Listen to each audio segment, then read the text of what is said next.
Hi మైడియాస్, ఇక్కడ ఎంతో అందంగా ఉండి ఎరుపు రంగు గులాబీ వర్ణంలో మెరిసిపోతున్న ఈ పువ్వును మీ గర్ల్ ఫ్రెండ్కి గిఫ్ట్గా ఇవ్వాలనుకుంటున్నారా? అయితే ఒక్కసారి ఇచ్చి చూడండి, మీ రెండు చెంపలు పగిలిపోవడం మాత్రం ఖాయం.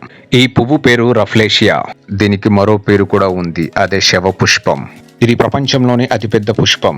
ఇది ఇండోనేషియా, మలేషియా, ఫిలిప్పీన్స్, థాయిలాండ్లోని వర్షాలు ఎక్కువగా పడే ప్రాంతాలలో పెరుగుతుంది.